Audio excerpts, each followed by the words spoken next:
Hey guys, welcome back.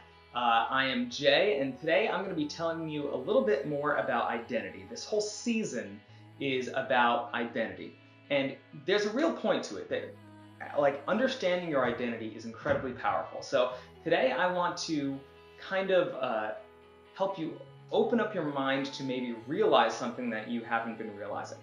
I'm going to take you one step deeper in a thought process that's probably going to help you feel less like a victim and more empowered.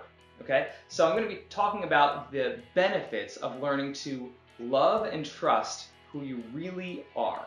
So, and here's the example. So let's say that you are underperforming in an area of your life. Everybody is underperforming in some area of their life. But let's say it's something like diet, okay? So you're on a diet and you keep on falling off your diet. And so then you're telling yourself this story of, man, I'm always falling off my diet. I guess it's part of my identity. I'm just too tempted by cookies or whatever it is. Don't think that way. I want you to think one level deeper.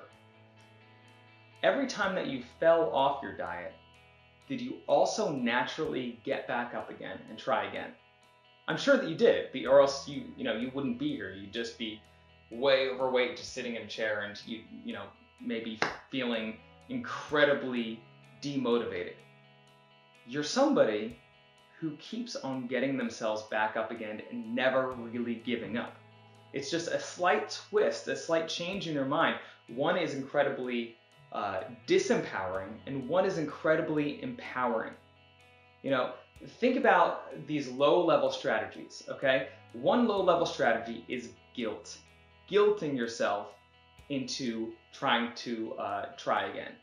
You know, you don't need to do that. If it's guilt or fear, like fear that you're never going to get back up again, okay? Or if it's guilt, like, oh, I can't get myself, I always do this, and you're just telling yourself this story of, I always fail, I always fall down again.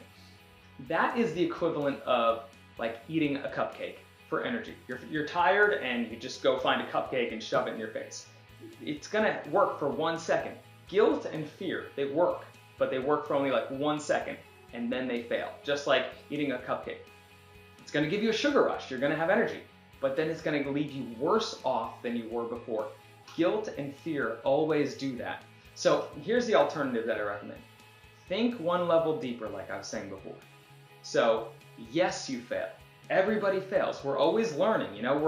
We're new in this world. We come into this world knowing nothing, but you learn from it. So every time that you fail, you also get yourself back up again. I mean, with everything in life, learning to drive, learning to ride a bike, whatever it is in your life, you learn by failing. There's nothing wrong with that. There's no guilt in failing. There's only guilt in giving up. But have you really given up? You probably haven't. You've always gotten yourself back up again. So I see this in my own life all the time. I can look at my failures, think really shallow, and just think, man, I'm constantly failing. Or I can think one level deeper and realize every single time that I've failed, I've gotten myself back up again. And that's a choice. You can think shallow, or you can think more deeply of every time that I've failed, I've gotten back up again. And the more you tell yourself that, the more you're going to realize that's true. It's not brainwashing yourself. It's the truth. The truth is that you've gotten yourself back up again every single time that you failed. And that's an empowering way to think. So I just want you to think about that. Take the time to go back through your story. How often have you failed, and how often have you gotten yourself back up again? It's going to make a real difference in how you see yourself. It's really going to make a real difference. So that's a little thought process, a little thought exercise I want you to try to do, and see if that helps with your attitude next time that you're trying to recover. It's going to make you recover that much quicker, just a little bit quicker, and rather than, because you're going to get back up anyway, but it's going to be a much quicker process. You're going to feel more empowered, you're going to feel more confident, more strong, and it's going to make a difference. All right, thanks. See you next time.